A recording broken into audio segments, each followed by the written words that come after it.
আমি যে হাদিসটা বলতে চাচ্ছিলাম, রাসূল সাল্লাল্লাহু আলাইহি ওয়াসাল্লাম বলছেন ইন্না মিন ওয়ারাইকুম জামানা সাবরিন, সাহাবীরা শুনে রাখো, অচিরেই তোমাদের পর পর একটা যুগ আসবে, ধৈর্যের যুগ। এই যুগে কেউ সুন্নাতের উপরে টিকে থাকতে পারবে না। সমালোচনা করবে, গালি দিবে, জেলখানায় দিবে, মামলা হবে। জামানা সাবরিন লিল মুতামাসসিকি ফি, ওই যুগে যে ব্যক্তি আমার সুন্নাতকে আঁকড়ে ধরে থাকবে, ফালাহু আজরু 50 শাহীদা, আল্লাহ তাকে 50 জন শহীদের মর্যাদা দান করবেন। একটা সুন্নাতকে হত্যা করা মানে 50 জন মানুষকে হত্যা করা। আপনি সুন্নাতটা উঠা দিলেন কেন? কথা কি বুঝতে পেরেছেন? টাকনোর উপরে প্যান্ট পরা হলো শরীয়ত, সুন্নাত, টাকনোর নিচে পরা হলো হারাম। আপনি সবাই পড়ছে, বাপ পরে টাকনোর নিচে, মা কেউ চাচা পরে, মামা পরে, নানা পরে, ভাই পরে, সবাই পরে টাকনোর নিচে। স্মার্ট বয়, সবাই স্মার্ট পারসন, মানে কি দারুণ! টাকনোর নিচে প্যান্ট, হাতে একটা সিগারেট, গলায় একটা টাই, দাড়িটা এমন ভাবে কাটা মনে হয় মহিলা, স্মার্ট, তাই না? ওই অবস্থায় একজন ব্যক্তি মনে করে এটা রাসূলের সুন্নাহ, আমাকে সুন্নাতকে ধরে রাখতে হবে। আপনার পাড়ায় দেখেন, যত মানুষ অফিস করে, টাকনুতে প্যান্ট পরে, যত ছাত্র যায় পড়াশোনা করতে, যত শিক্ষক যায়, 90% না, 99.99 দেখবেন শতকরা একজন পাওয়া যাবে কিনা সন্দেহ। ওই সময় আপনি চাচ্ছেন আমি সুন্নাতের উপরে থাকব, সবাই হত্যা করেছে, আল্লাহ রাব্বুল আলামিন আপনাকে 50 জন শহীদের মর্যাদা দান করবে। আমি এই জন্য বললাই। আর এই পৃথিবীতে যদি আহলুল হাদিসরা না থাকতো, তাই সুন্নাত কোনটা, বেদাত কোনটা, এটা মানুষ বুঝতে পারতো না। এই সাহস কারো নাই, কারো এই সাহস নাই সারা পৃথিবীতে। এই জন্য ইমাম আবু দাউদ রাহিমাহুল্লাহ বলছেন, লাউলা হাদিহিল ইসলাম লান্দারাসাল ইসলাম, ইয়ানি আসহাবুল হাদিস, যদি পৃথিবীতে আহলুল হাদিসরা না থাকতো তাহলে দুনিয়া থেকে ইসলাম মিটে যেত, পেত না। কে বলবে কথাগুলো?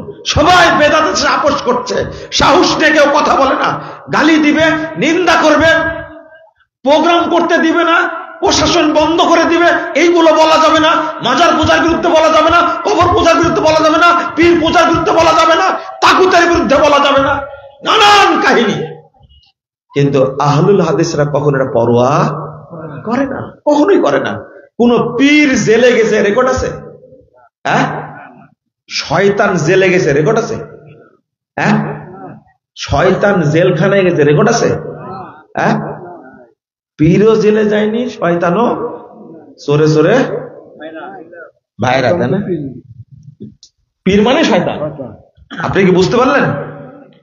কোটি কোটি মানুষকে পীর খানকা তৈরি করে মুশরিক বানাচ্ছে। এই কথা কেউ বলার সাহস রাখে না। ভাইরাস বক্তা যারা, আপনারা বলেন ভাইরাল, আমি বলি কি ও করোনার চেয়েও বড় ভাইরাস। করোনা শুধু আপনাকে মারবে, আর এই ভাইরাস বক্তা আপনার আকীদা নষ্ট করবে, আমল নষ্ট করবে, সালাত নষ্ট করবে, যাকাত নষ্ট করবে, আপনাকে পঙ্গু করে ছেড়ে দেবে, কিছু রাখবে না। ও করোনার চেয়েও বেশি ভয়ঙ্কর। আপনি যদি এটা উপলব্ধি না করেন, বুঝতে হবে সুন্নাত আমাকে টিকে রাখতে হবে, সন্তানকে ওইভাবেই তৈরি করতে হবে। ইমাম শাফি রাহিমাহুল্লাহ, মুহাম্মদ বিন ইদ্রিস আর শাফিঈ রাহিমাহুল্লাহ বলছেন, ইদা রাআইতু রাজুলাম মিন আসহাবিল হাদিস কাআন্নী রাআইতুন নবী সাল্লাল্লাহু আলাইহি ওয়াসাল্লাম হাইয়া, আমি যখন কোন আহলুল হাদিস ব্যক্তিকে দেখি স্বয়ং মনে হয় আমি নবী সাল্লাল্লাহু আলাইহি ওয়াসাল্লামকে জীবিত অবস্থায় দেখতে পাই। আপনার চেহারা দেখলে তাই মনে হয়? দাড়িটা এমন ভাবে কেটেছে, মহিলার পুরুষের কোনো পার্থক্য নেই, মহিলার তো দুই একটা আছে, দেখা যায়, একটা রেখা দেখা যায় না মেয়েদের, এই হারাম করে তাও দেখা যায় না। অথচ দাড়ি রাখাটা কি আবার ওয়াজিব বলে, ফরজ, আবার সুন্নাত বলে। দাড়ি রাখা কি ফরজ, ওয়াজিব। দাড়ি রাখাটা হলো ফরজ। মুহাম্মদ রাসূলুল্লাহ সাল্লাল্লাহু আলাইহি ওয়াসাল্লামের কাছে কিসরার লোক আসি বসছে, তখন ওর দাড়ি এমন ভাবে চাচা আর মোচটা কি গোফটা ঝুলে গেছে। তখন বলতে, ওই লিমাযা ফালতা, এটা করছো কেন? তা আমার আনি কিসরা, আমাদের দেশের শাসক বলে যে কি করতে হবে, দাড়ি মুন্ডন করতে হবে, কামাতে হবে। চাচা বুঝেন তো, ছাঁটা না কিন্তু কি চাচতে হবে। রাসূল মুহাম্মদ সাল্লাল্লাহু আলাইহি ওয়াসাল্লাম গর্জে উঠে বলছেন, আমার আনি রব্বি আযজা ওয়া জাল আন উফিয়া লিহা ওয়া উফিয়া শারিব। আমার রব আমাকে নির্দেশ দান করেছেন আমি যেন দাড়ি লম্বা করি আর মুছ যেন খাটো করি। কার নির্দেশ দাড়ি লম্বা করা? কার? আপনাকে দেখলে নাকি নবীর মতো লাগে, কই না শয়তানের মতো লাগে?